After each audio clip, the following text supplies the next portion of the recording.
Okay, we're going to do a quick walkthrough of Emozo and the back-end administration for it. So here is the site, and as more events are populated, it will fill up and push this down. People can come in here and type in something you might be interested in, weight loss,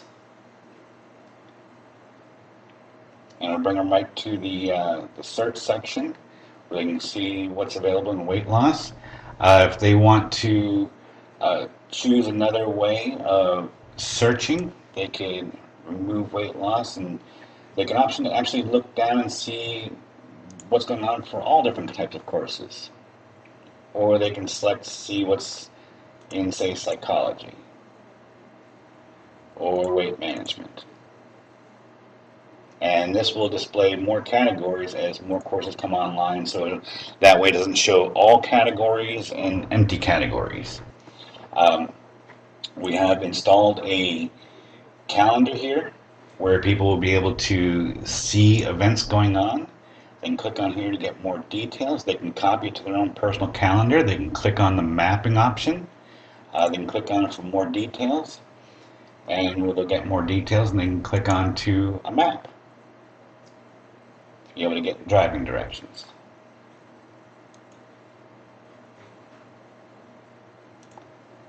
Come on here and get directions right to the location. So let's go back here, back to the home page. So let's actually jump right in and go to the back end and log in. So if we come to emozo.com/WP admin, and it should be in the email, type in your username and the password.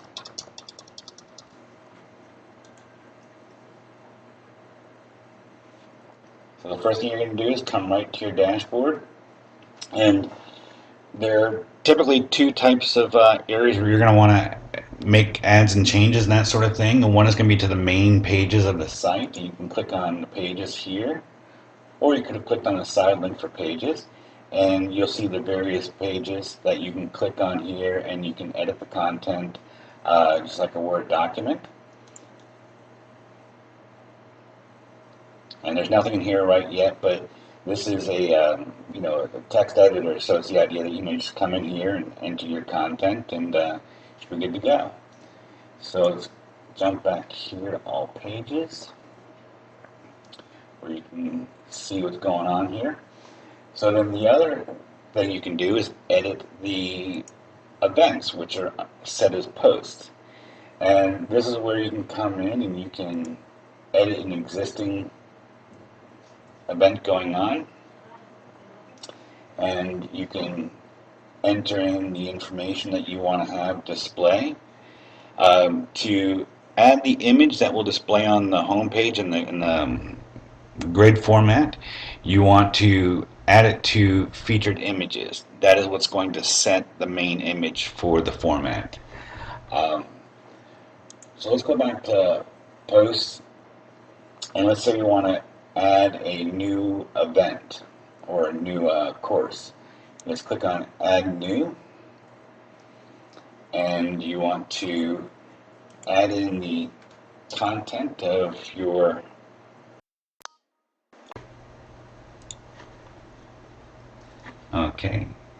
and want to add in the title of the event, and then we want to make sure we set the featured image. And so you click on featured image. You can go either to the media library, where you can select one of the images that are there, and we'll just select this one just for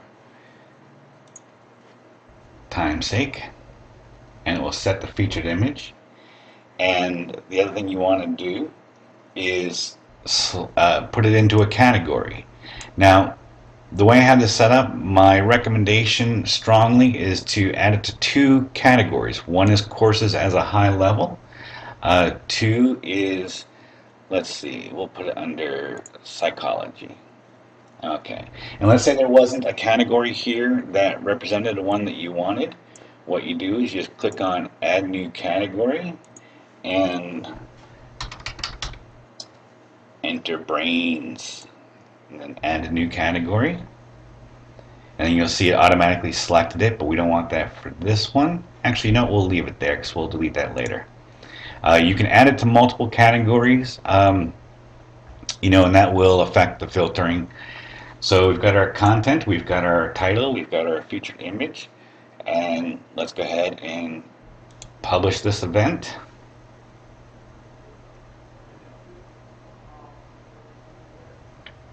Alright, now if we go back to the home page and refresh, it should pop down. Yep, the most recent one comes up at the top, and so you can see on here, you can click on this and see Shutterstock. We just pulled that, so I'll have to delete that out of there real quick.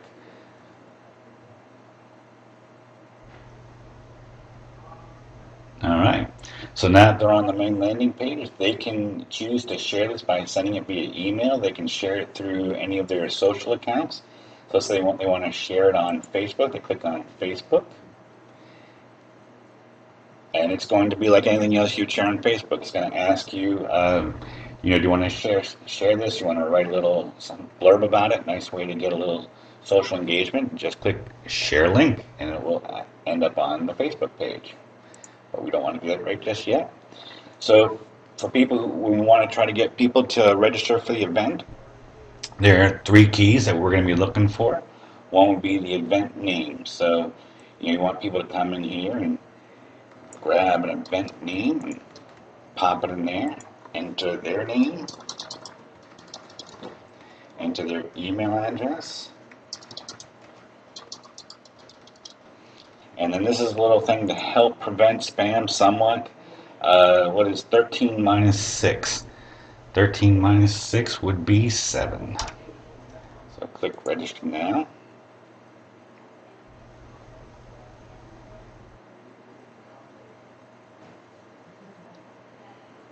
Okay, and they have been submitted to register for the event. And it's funny because as we're talking, Doc, you should have this email connected right to you. So we're going to go to the second part. So the second part is the calendar. This does not dynamically add it to the calendar for a couple of reasons. However, once they are added to the calendar, people can come to the calendar and see what the events are that are going on. So let's add the event to the calendar.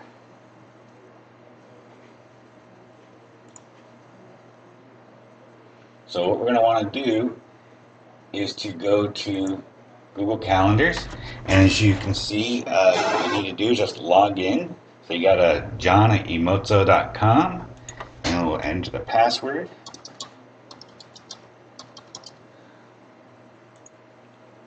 Sign in.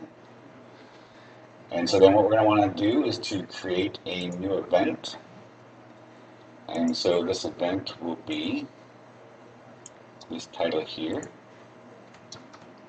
And the event date, we'll set for the 26th, 3 o'clock to 4 o'clock. Okay, that'll work. The event location.